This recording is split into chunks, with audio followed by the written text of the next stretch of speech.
What's going on, guys? Welcome to Everything Always. My name's Michael Roman. The thought that Thanos could end up back on the side of the Avengers is far from the craziest theory out there. In fact, there's actually comic book precedent to back it up. But what if I told you they were actually seeding this from the beginning of Thanos' arc in Infinity War, and there's actually more evidence than not that Thanos will end up aligning with the Avengers before the end of Avengers Endgame? I'm going to break all that down, including Thanos' hidden story arc. But first, if you could grab the subscribe button, we're giving away 2 PlayStation 4 Pros, as well as a whole slew of other Marvel related stuff.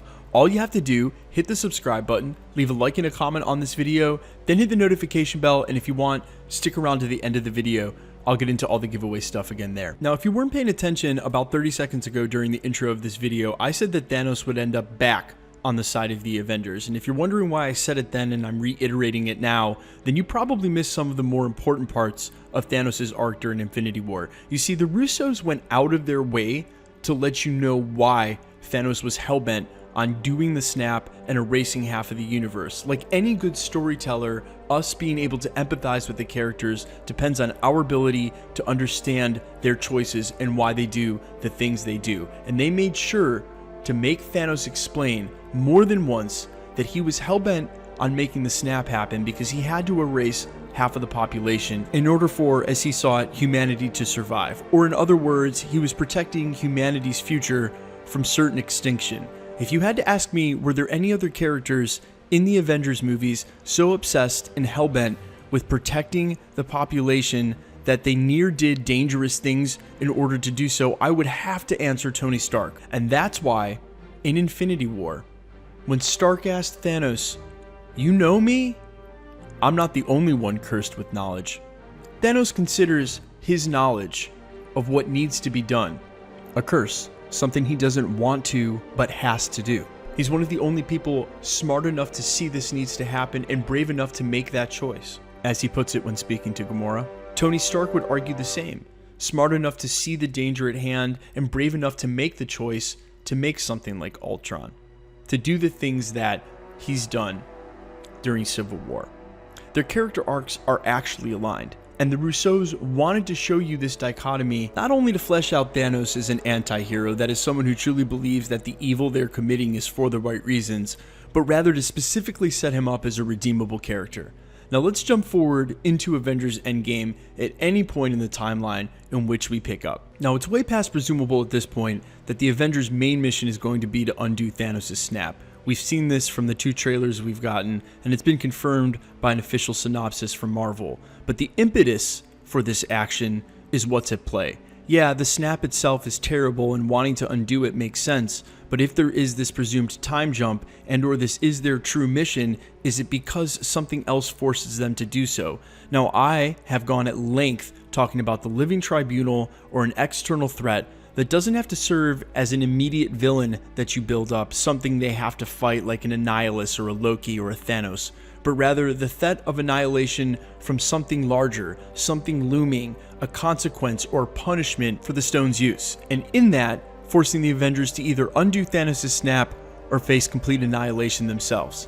Now this precedent has been set in Infinity Gauntlet, perhaps the original name of this movie, in which Thanos does find himself on the side of the Avengers, having to face off against one incantation of Adam Warlock, the Magus, where complete annihilation is at hand, and if he doesn't do so, then they risk losing everything. Speaking of losing everything, Thanos already has, which is what would force him on the side of the Avengers in the first place. See, remember I said the Russos wanted you to know why these characters make the decisions they make. That allows you to empathize with them, to see their point of view, and this makes for great characters and great storytelling. In the case of Thanos joining the Avengers, he would have to have a clear-cut motivation. That motivation would be he already lost everything, sacrificed his daughter, killed tons of people, and or destroyed his whole life in the process of becoming one of the most major villains in the history of the universe, all because he believed that it was the right thing to do and he was the only one with the power to do it, and therefore had a responsibility to do so.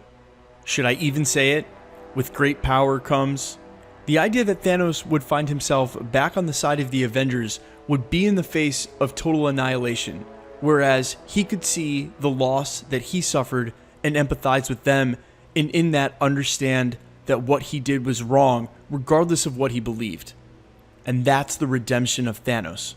Now, you may argue Thanos is an irredeemable character. He killed half of the population, and you might not be wrong in that, but he's not a sociopath. He feels very much. He's not the mad titan from the comics that the Russos set him up to be. And why would you change his character arc? Why do you make a redeemable character if not to redeem him? Now, there are several ways that Thanos can be redeemed, and it doesn't have to be him putting on an Avengers uniform. In fact, I would like to say, just because I say he may find himself on their side and or align with them, he's not going to show up at the Avengers mansion like Ant-Man and be like, yo, Cap, can you buzz me in? I'm here to join the team. He won't be putting on a uniform with an Avengers A. In fact, this redemption could come in the form of a 30-second decision depending on the battle and or the scenario and or scene where he may be about to die and has a moment of clarity and saves one of the Avengers' lives, or takes any action that helps the Avengers achieve their ultimate goal of reuniting the stones and undoing the snap, or rather undoing what he did completely, and in doing so complete Thanos' hidden story arc.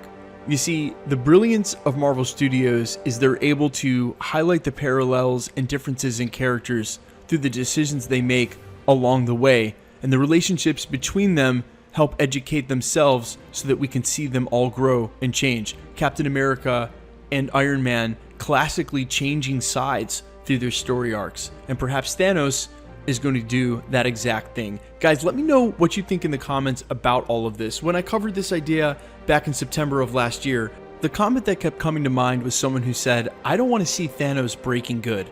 And don't worry guys, he doesn't have to. Like I said, this redemption may show up in a 30-second and last-second decision that Thanos makes for his character. Again, let me know what you think in the comments, and let's get into the giveaway stuff.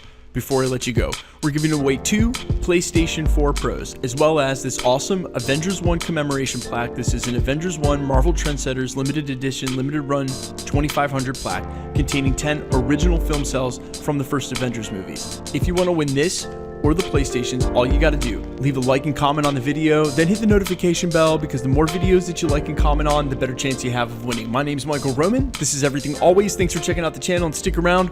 We'll be posting again real soon.